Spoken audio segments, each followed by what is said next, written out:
Bonsoir tout le monde. Salut la gang. Aujourd'hui, on fait pas de présentation, on saute direct dessus. Pharaoh Servant. Ça peut. Tu peux-tu muter Thierry? Faut que je tousse. Muter. My bad guys, il y a des trucs qui passent tout droit. Mais bon. Ouais, fait qu'on commence aujourd'hui avec Pharaoh Servant. Un des sets que Konami a réimprimé pour son 25e anniversaire. On peut le voir ici avec le petit logo ici. C'est ce qui différencie la version Unlimited de la version First Ed. Ce set-là, comparé à Invasion of Chaos, il y a encore plus de throwback. Il y a le mythique personnage Jinzo. Jinzo. T'as aussi la fameuse carte Buster Blader.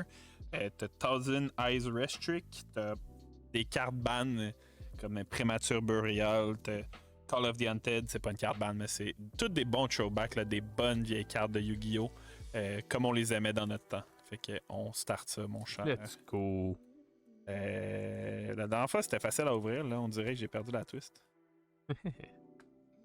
J'ai pas mes clés. T'as-tu tes clés sur toi, mon ouais. frère? Série On the Rescue. Let's go. Thank you, buddy. Alright.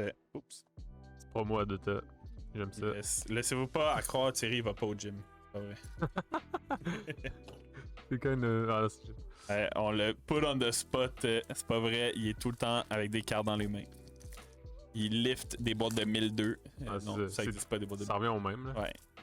Genre être au gym ou trier des cartes, même chose, hein, même combat. Exact. Fait que même speech que Invasion of Chaos, il n'y a pas d'autre chose que des secrets, des ultras, des super, puis des rares dans ce set-là. Évidemment des communes aussi. Puis on s'entend, la value sera pas élevée. Le but, c'est vraiment juste un petit clin d'œil au passé. Avec notre petit Yugi sur le dessus du pack. Fait qu'on start ça. On va commencer avec le premier. Bim, bam, boom. Est-ce que c'est même chose niveau rareté que le première série qu'on avait ouvert? Yes. J'aurais aimé ça que tu m'écoutes au début. C'est exactement ça que j'ai dit. Ah ouais, c'est ça que t'as dit? Ouais. Ça se voit que je suis... Je suis pas pertinent.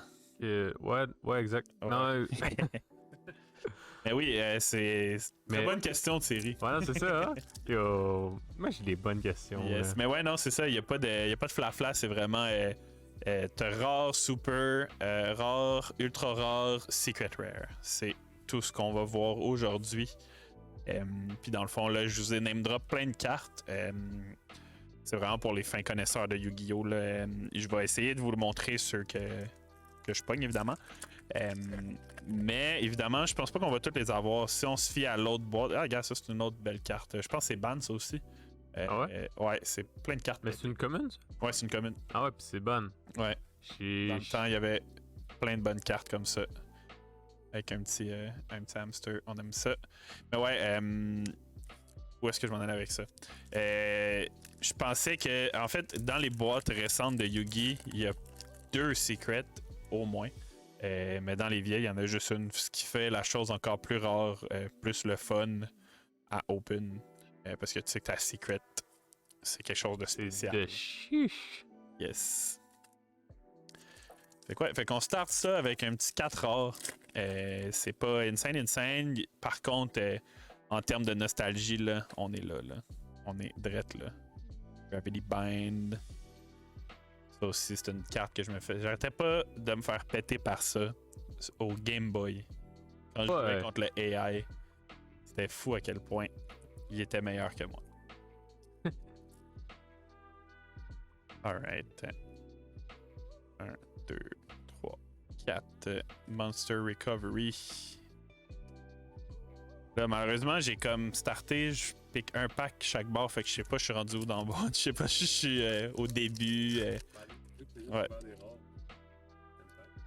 Ah, ben oui. Ah, imaginez, guys, si je savais compter en plus. Fait que. Oh! On a une. Ouais, c'est ça. Thierry était mute pour m'insulter. C'est malade. Mais ouais, on a une petite secret. On est capable de le voir ici à cause du petit truc attribut. Là. Vous voyez, il y a des picots dedans.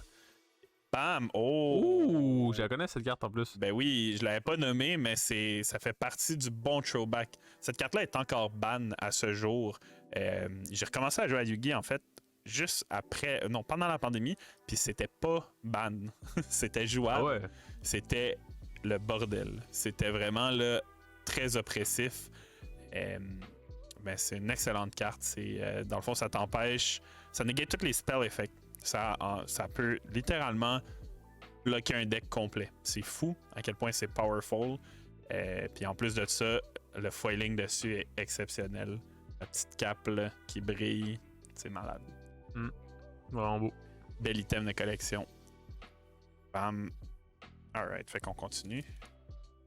Fait que techniquement, là, on cherche des ultras. Parce que si je me fie à la boîte d'avant. Est-ce que t'avais pas de rare dans ce pack-là? Oui, il y avait une rare en plus, il y avait Monster Recovery. Ok. En fait, je l'ai peut-être pas mis sur le côté. Ouais, c'est ça. Ah non, c'est ça. J'étais juste drunk. Et voilà. Mais ouais, fait que là, en fait, la valeur de cette carte-là, je peux vous la trouver dans pas long. Oh, on a une ultra aussi. On a Magical Hat. Ouais. Yes. Je connais même ces cartes-là. Ouais, c'est fou, hein? C'est vraiment un set qui a été très populaire dans ce qu'on appelle le old school Yu-Gi-Oh!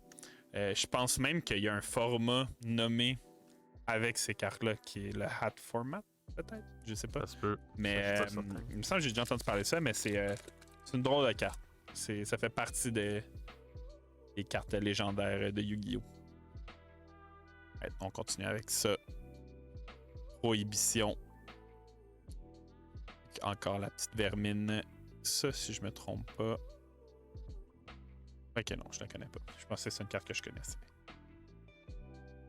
Alright.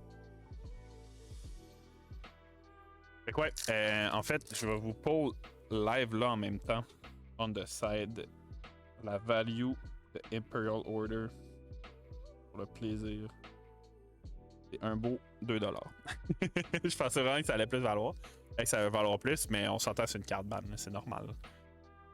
On continue. Shift encore. Un autre. Gear Fiend of the Iron Knight en super. Fait qu'on a toujours pas d'ultra. On est encore. Ah, les hats, c'était pas un ultra? Non, c'est une super. Ok, ok. Continue. Ouais, il y a pas. Honnêtement, là, il y a pas grand chose d'autre à dire autre que juste aller dans le. Ok, my god, je me demandais c'était quoi cette ligne-là. Non, c'est ça, il n'y a pas grand-chose à dire en fait sur cette série-là, autre que juste ne rien dire puis aller down into memory lane. Parce que Yu-Gi, c'est vraiment plus le même jeu que c'était dans ce temps-là. Fait que ça va pas vraiment être des cartes qui vont impacter. Les cartes qu'on va ouvrir en fait, c'est pas des cartes vraiment qui vont impacter le format de jeu présent. Ça va vraiment être pour le throwback, pour la nostalgie, puis pour la collection en fait. C'est un peu comme quand on ouvre une vieille série Magic, là, tu le fais jamais pour la value nécessairement, tu vas le faire pour le throwback ou pour drafter cette série-là pour avoir l'expérience de ce set-là. Fait que, si je me trompe pas, là, ça c'est une série qui est sortie il y a très très longtemps. Là. Je pense que c'est début des années 2000. Je me rappelle encore, mes parents m'avaient acheté un structure deck de Blue Eyes, le bon classique. Je pense que tout le monde en a eu un dans sa vie, ce deck-là. Puis soudainement, il n'y a plus personne qui a sa Blue Eyes First Ed qui vaut 2000$. Parce qu'on était tous des enfants qui frottaient nos cartes sur l'asphalte. Est-ce que tu sais c'est quand que ça a été créé, Yu-Gi-Oh? C'est genre 49 ou c'est. Ah, merde. Je m'allais dire, si on regarde sur la date ici, mais non, c'est écrit 2020. Je vous confirme, ça n'a pas été créé en 2020. Je sais que ça a été créé dans les années 90. Okay. L'année exacte, j'aimerais ça dire 96, mais je suis pas sûr. Je pense que l'anime a été créé en 96, mais pour ce qui est du jeu... Oh! Chain Destruction. Encore une fois, c'est tout des arts que je me rappelle quand j'étais kid. Ouais, moi aussi. C'est fou, hein? C'est des arts qui ont été réutilisés dans l'anime aussi, justement. Exact. Donc là, on est à une ultra. On est censé avoir comme plus qu'une ultra, ça c'est sûr. Les super, d'après moi, ça doit être 4 super, 2 ultra, puis une secret. Si je me fais au ratio, peut-être juste 3 super. Je sais pas s'ils aimaient ça faire ça even. Morphing jar. Ouais, pour revenir à la date exacte, je ne me rappelle pas malheureusement. Je n'ai pas cherché. Proche de Magic.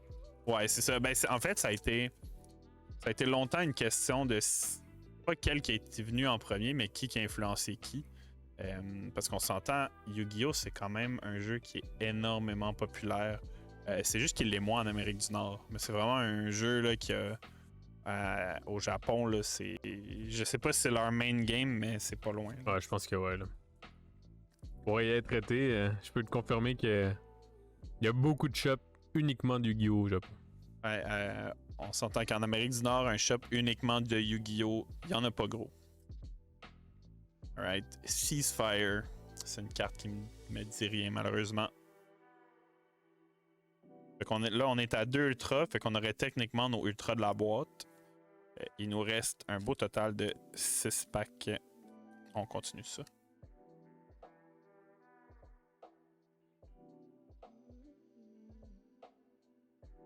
Alright. Hayabusa Knight.